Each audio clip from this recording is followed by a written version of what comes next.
I didn't think asking for my share would turn me into the villain.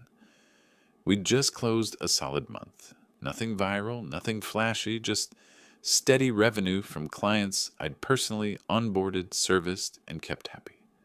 When I mentioned pulling out around 20 grand we'd already agreed was distributable, my founding partner laughed and said, "I thought you'd just walk away with it." He said it like a joke. It wasn't. That was the first moment something shifted in my stomach. Not panic, not anger, just a quiet realization that he and I were no longer talking about the same company. We'd started this business together almost 2 years earlier. We weren't strangers or LinkedIn acquaintances. We'd known each other long before paperwork, before logos, before Slack channels. He had the confidence, the pitch, the ability to walk into a room and make people feel like something big was happening. I had the skill set that actually delivered what was promised. Clients talked to me. Clients paid because of me. When things broke, they called me. It worked because it felt balanced, or at least I thought it was. From the outside, we looked clean. Two founders, clear roles, early traction. Inside, though, most days felt like I was holding the engine together while he talked about where we'd be this time next year. I told myself that was normal. Someone has to build. Someone has to sell. Someone has to keep the lights on. What I didn't know, what I couldn't see yet, was how temporary he thought my role was. Every time I asked about formalizing equity, he waved it off. "We're aligned," he'd say. Or, "The docs are basically done." Once he actually said, "Paperwork just slows things down." I believed him. Not because I was naive, but because nothing had gone wrong yet. Payments were coming in. Clients were renewing. We talked every day. You don't assume bad faith when everything seems to be working. The money conversation changed that. When I followed up calmly, casually, he got defensive fast. Started talking about runway and risk, like I hadn't been the one covering gaps when clients paid late. Like I wasn't the one whose personal reputation was tied to every deliverable. Then he said something that stuck with me. "We need to be careful. Equity isn't just about effort. It's about ownership." That sentence landed wrong. Effort, I understood. Ownership? I thought that's what we already were. After that call, I sat at my desk longer than usual. Didn't open Slack. Didn't answer emails. I replayed little moments I'd ignored before. How he introduced me on calls. How decisions somehow defaulted to him. How he always had a reason why access to certain accounts wasn't necessary for me. I finally asked directly to see the equity documents. Not a summary, not a promise. The actual files. There was a pause on the line, long enough to notice. He told me he'd send them later that week. Then he didn't. When I reminded him, he said they were with his lawyer. When I asked which lawyer, he changed the subject. That's when I stopped pushing and started paying attention. I wasn't scared yet. I wasn't angry. I was alert. There's a difference. I started reviewing what I already had access to, not because I expected to find something, but because I needed to understand the ground I was standing on. Old email threads, early pitch decks, drafts we'd shared back when everything felt collaborative. I noticed how language had shifted over time. We became the company. My name appeared less, his appeared more. Then I checked the corporation filing we'd used to open the bank account. I'd glanced at it once months earlier and never thought about it again. This time, I read it line by line. And for the first time since that joke about me walking away with $20,000, I understood exactly why he wasn't in a rush to show me the equity documents. Because if I was right, and I was starting to think I was, then asking for money wasn't the real issue. Ownership was. By the next week, the tone had changed. Not dramatically, not in a way you could point to and say, "This is where it broke." It was subtler than that, the kind of shift you only notice once you're already inside it. He started canceling our regular check-ins, said he was heads down with strategy. When we did talk, the calls felt shorter, tighter, less collaborative, more managerial. He'd ask what I was working on, nod through my answers, then pivot to what he was doing. New contacts, future partnerships, big conversations that were always just out of reach. Meanwhile, nothing about my workload changed. If anything, it increased. Clients didn't care about strategy decks. They cared about delivery, bugs, timelines, results. When something went wrong, I fixed it. When a client hesitated on renewal, I got them back on board. When invoices needed explaining, I took the calls.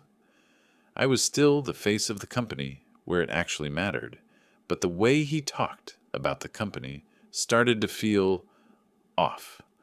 On a call with a potential investor, he introduced me as one of the early guys who helped build the product. Not co-founder, not partner, helped, past tense. I corrected him lightly in the moment, made it sound like a joke. He laughed it off. After the call, I messaged him privately, told him it bothered me. He replied an hour later. Didn't mean anything by it. Investors get confused by titles. That explanation didn't sit right. Investors don't get confused by titles. They get confused by inconsistencies. Then came the money again. I hadn't pushed for the distribution. After that first conversation, I let it sit. Figured we'd resolve the equity question first, like adults. Instead, I noticed something else. Expenses being approved without discussion. Tools I didn't use. Consultants I'd never met. Small amounts, but consistent. Death by 1,000 cuts. When I asked about it, he said, "This is the cost of scaling." When I pointed out that scaling usually follows revenue, not precedes it, he sighed, audibly, like I was slowing him down. That's when the irritation crept in. Not explosive anger, something colder. The sense that I was being positioned as an obstacle instead of an asset. And then almost casually, he said it. "You need to understand something," he told me on one call. "If things ever got messy, we'd have to protect the company." I asked him what that meant. "It means not everyone walks away with the same outcome." I didn't respond right away. Let the silence do the work. He filled it with more words, none of them reassuring. Talked about risk exposure, about who's legally responsible, about how fairness and structure aren't always aligned. That was the moment I stopped giving him the benefit of the doubt. Because here's the thing. Misunderstandings happen. Bad communication happens. But people don't accidentally rehearse narratives about why you deserve less unless they've already thought through the scenario. That night, I didn't sleep much. I wasn't spiraling. I wasn't imagining betrayals. I was reconstructing the timeline with new eyes. Every delayed document, every vague answer, every time he'd insisted on being the one to handle legal or financial details. All of it pointed in the same direction. They thought I was gone. I wasn't. The next morning, I didn't confront him. I didn't demand answers. I did what I should have done months earlier. I started documenting. I created a private folder and began pulling everything into it.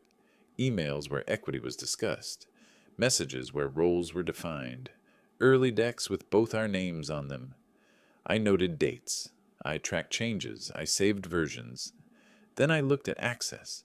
There were systems I ran daily that technically belonged to the company, but were under accounts I'd created.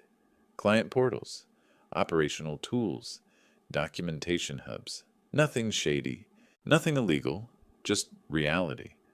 The company functioned because I was inside it every day. I also noticed something else. He was preparing for something. Meetings I wasn't invited to. Calendar blocks marked legal. A new LLC name I hadn't seen before popping up in an invoice footer. When I asked about it, he brushed it off.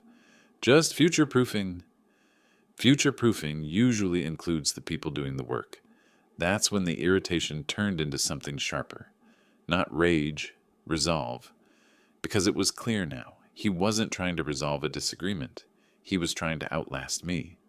Delay long enough that I'd either give up or accept whatever scraps were formalized once the dust settled. But here's what he miscalculated. I wasn't desperate. I wasn't reckless. And I wasn't walking away from something I'd built without understanding exactly how it was structured and how it could be unstructured. I didn't know it yet, but that decision would cost him everything he thought he controlled. The moment I stopped arguing and started verifying, everything got clear. I didn't go looking for a smoking gun. I went looking for consistency. In real businesses, the story, the documents, and the behavior usually line up. When they don't, that gap tells you where the truth is hiding. I began with the incorporation records, the same ones we'd used to open the bank account months earlier. At a glance, they looked normal. Company name, registered address, filing date. But buried in the structure was something I hadn't focused on before. The ownership breakdown wasn't pending or to be finalized. It was already defined. 100%. His name. No asterisks. No placeholders. No language about future issuance. Just clean, finished paperwork that said the company belonged to him outright. I stared at the screen longer than I expected to. Not because I didn't understand what I was seeing, but because of how deliberate it was. This wasn't a mistake. You don't accidentally file documents like that. Someone had to decide I didn't belong on them. I kept going. Early emails where we talked about splitting equity once things stabilized. Messages where he said we were equal in spirit, if not on paper yet. Decks we'd sent to prospects with both of us listed as founders, then later versions where my title quietly changed. The pattern was obvious once I wasn't trying to explain it away. The clearest proof came from a cap table draft I found in an old shared folder, dated months back, never sent to me. My name was there, but marked as advisor with a conditional vesting note attached.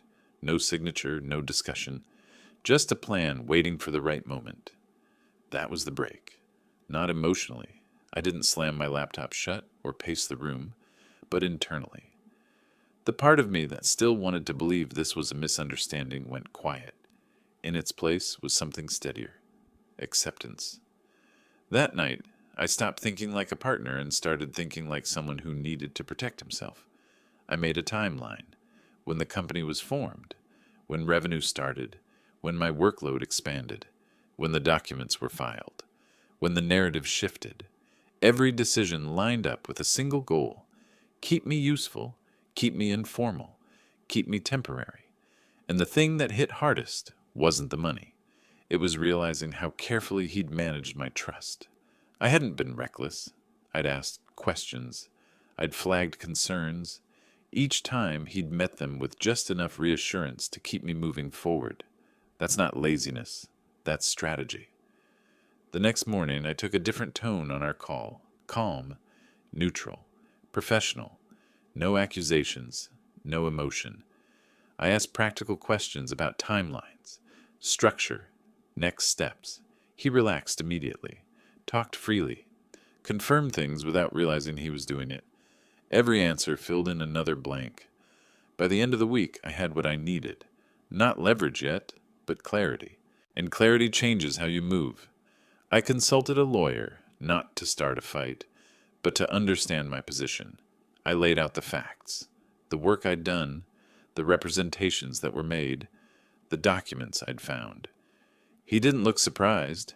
"This is common," he said, "but it's not clean." He explained my options. None of them involved dramatic confrontations or surprise lawsuits. Just pressure, exposure, reality. I left that meeting lighter than I expected. Because here's the thing. Once you know exactly where you stand, fear loses its grip.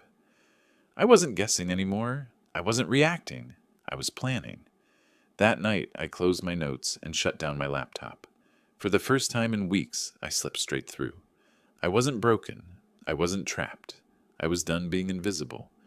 And from that point on, every move I made had a purpose. Once I stopped reacting, the imbalance became obvious to everyone but him. I didn't announce any changes. I didn't threaten to leave. I simply stopped absorbing chaos that wasn't mine to carry. Tasks I'd been handling temporarily stayed unfinished unless they were explicitly assigned. Questions that used to come straight to me got redirected back to him. I kept delivering for clients, clean, on time, documented, but anything structural, anything strategic, anything that required authority, I let land where it belonged. The effect was immediate. Within days, small cracks started forming. A client asked for an update on something he'd promised without looping me in. An invoice went out with incorrect terms because no one had double-checked the details I normally handled. A tool renewal lapsed, and suddenly a workflow everyone took for granted stalled. Nothing catastrophic, just friction. The kind that exposes how things actually work, he noticed. At first, he framed it as concern, asked if I was burned out, if something was going on personally. I told him the truth, in the narrowest sense. I was focused on my scope and making sure everything I touched was clean and defensible. That word, defensible, made him pause. A few days later, he suggested we finally clean up the equity stuff, sent over a revised document. Not the original filings, a new version, my name included now, but with conditions that didn't match anything we discussed. Vesting tied to milestones he controlled. Language vague enough to reinterpret later. I didn't comment on it. I forwarded it to my lawyer. While he waited for my response, I moved. I set up a formal meeting with a key client, one he'd been courting as proof of traction for outside money. I didn't ambush anyone. I didn't accuse. I laid out our delivery history, clarified who handled what, and asked practical questions about continuity. The client asked, plainly, what would happen if I wasn't involved anymore. I didn't answer. I didn't have to. The same week, I joined a call with a potential investor he'd been excited about. He gave his usual pitch: vision, scale, roadmap. Then the investor asked about operations, about execution risk, about who actually owned the process. He looked at me. I answered honestly, calmly, precisely. No drama, no subtext, just facts. That's when the tone changed. After the call, my partner didn't yell, he didn't threaten, he went quiet. For hours. Then he sent a long message about alignment, loyalty, and how this wasn't how partners behaved. I replied with a single line: partners don't hide ownership. The next day, his lawyer reached out, not aggressive, curious, asking questions that told me they'd just seen the full picture for the first time. I shared my documentation, the timelines, the drafts, the filings, everything. And then came the meeting where the equity documents finally surfaced. Not privately, not over email. In a room where spin doesn't work. He tried to explain it away. Said the filings were temporary. Said the cap table was just a thought exercise. Said we were always going to formalize things properly. But intent has a paper trail. Every delay, every version, every omission stacked up. The story he'd been telling no longer matched the reality on record. And once that mismatch was visible to other people, people with stakes and standards, it couldn't be unseen. By the end of that week, he wasn't negotiating from confidence anymore. He was containing damage. Offers came fast, too fast. Revised terms, cash to smooth things over, promises to fix titles, restructure equity, reset the narrative, all things that had supposedly been impossible months earlier. I listened. I didn't rush, because the chaos wasn't happening to me anymore. It was happening around him. They thought I was gone. I wasn't, and by the time he realized I wasn't fighting for approval, but for resolution, it was already too late to control the outcome. The company didn't implode. It didn't need to. It just stopped bending around him, and that was the beginning of the end. By the time we sat down to finalize everything, the tension was gone. Not because things were friendly, but because the outcome was no longer uncertain. The conversation wasn't about fairness anymore. It was about cleanup. What gets signed, what gets paid, what gets transferred, what gets deleted. When lawyers start using that tone, you know the fight already happened somewhere else. We didn't argue. There was no raised voice, no moral grandstanding, just documents moving back and forth, numbers being adjusted, language getting tighter with every revision. The fantasy version of the company, the one he liked to talk about, was quietly set aside in favor of the real one that had actually generated money. I was offered a buyout first. Clean, immediate, no strings, A valuation that suddenly made sense now that denial wasn't an option anymore. It included the money I'd originally asked for and more. Compensation for work that had been treated like a favor instead of ownership. I took it. Not because I wanted to win some symbolic battle, but because I wanted closure. Equity only matters if you trust the people holding the other half. That trust was gone. The final agreement covered everything: IP, client transitions, non-disparagement, a clear statement of roles and contributions documented in language that couldn't be revised later. No advisory nonsense, no conditional footnotes, just facts. When it was done, the company was his, but it was smaller.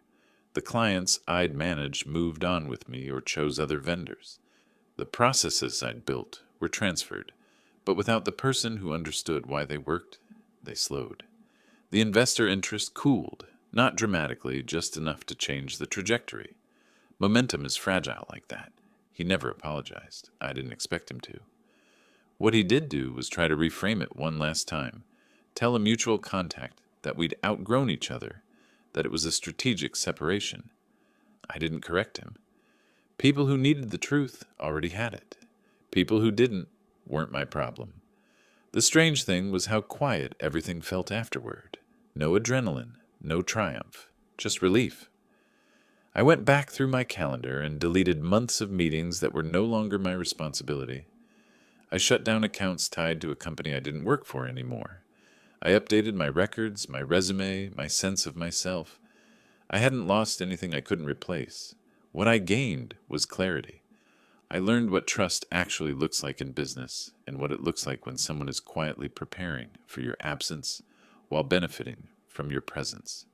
I learned that real leverage doesn't come from threats.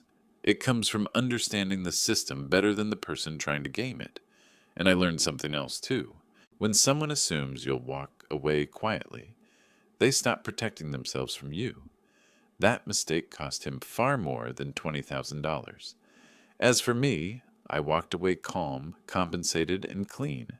No loose ends, no unanswered questions, just a hard-earned rule I'll never break again. If your name isn't on the paper, you don't own the future, no matter how much of the work you do.